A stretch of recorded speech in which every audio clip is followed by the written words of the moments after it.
So guys, pasyalan natin ang babuyan. So ayan, wala nang laman ng mga baboy. So puro na lang mga ipitan to, panakan. So nakakamiss mag-alaga ng baboy. So ayan guys, pasensya na kayo kung maingay kasi may gumagawa sa baba na breakwater. May mga traktura doon. So ayan, wala nang laman ng mga baboy ito, mga kulungan sa kaipitan. Ayan. So sana magiging okay na yung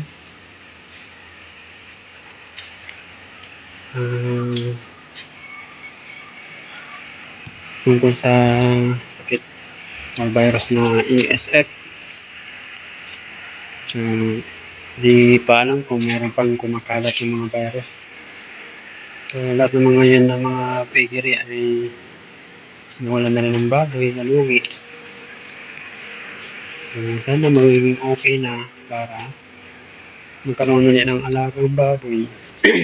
So maglalagay ulit kami ng baboy pag wala nang bali-balita na ESF. Sana meron ng vaccine para sa ESF.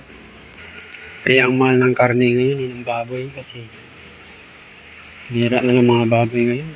Maraming mga fundraiser na sarado dahil sa virus. Yung mga sakit na virus. So ESF. So ayun, nakakamiss mag-alaga ng baboy. So maglalagay din ulit, maglalagyan ulit ng mga baboy ito, gagawa ulit ng inahin. Kasi ito lang naman ang hanap buhay ng may-ari dito, pagbababoy. So nakakamiss magpanak ng baboy. May mga biik, mimiss yung mga sigaw ng baboy dito pag kumakain. Sila magpakain sa umaga, yung iyakan ng mga baboy na yan. Ganun din sa hapon, tapos malinis. So ito na rin ang nakasanayan kong trabaho, pag-alaga ng baboy, pagbabakuna ng mga biik. So lahat-lahat nakakamiss mag-alaga ng baboy, pagkakapon, pagpuputo ng mga pangil. So sayang ang building pag ilalagyan ng baboy. Saka ginagawa ko dito ay nag-maintenance na ako ng pintura, nilinis yung gulungan, sa yung mga parlina, yung bubong, and inano ko yan, pinipinturahan ko yan, nilagyan ng butas yung sa taas. So may butas yung masisira kasi ito pag hindi namin maintenance. Ito lang mga bakal pinturahan. Ito mga kainan, no? Bago pa to, bagong gawa yan eh. Ito yung trekas, mga bagong gawa yan. So hindi inaasahan, nagkaroon ng or na-disgrasya yung mga baboy. Hindi alam ko sa ano yun eh, sa ASF yun. Kaya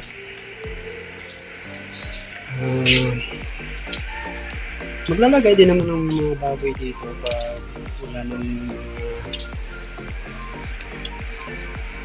bali-balita na tungkol sa sakit na ASF. So sana nga meron ng bakuna o vaccine para sa ASF na virus. So dami dating baboy dito, ang daming mga baboy dyan inalagaan ko. So ayun ang mga kulungan ng patiner. Wala na rin mga laman. So parang tahimik bigla ng baboyan. Tahimik talaga. Saka kanibago. Nakakamiss yung mga sabay-sabay mga anak. Tapos meron dati na nanganak. Nagsabay 3, so ako lang nagpapanak. So minsan tinutulungan ako ng asawa ko. So ayun, minsan matutulog ka daling araw, no? Kasi nga merong ibang inahing baboy na matagal manganak. Tapos kailangan lalayan mo dukot para ma-survive yung biik. So karamihan yun sa mga basal yung dinudukot. Kahit minsan sa mga datihan na inahin, dinudukot pa rin, lalo na pag malaki ang biik. So ayan, yun na talaga mga laman, tahimik na talaga.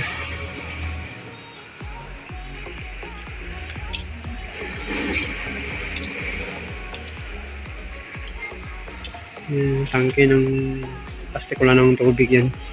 Yun ang gawin ko. Yung tangking bato, yun, meron pang laman. Ayun, nag-agyo na lang ako dito, mini-maintenance ko na lang. So sana sa by next year, okay na, magkaroon na ng biik dito, lalagyan na. Ang tahimik dito pa gabi. Kala mo ghost town. Ghost town. So yan, ganyan ang babuyan. So baboy puro blanco.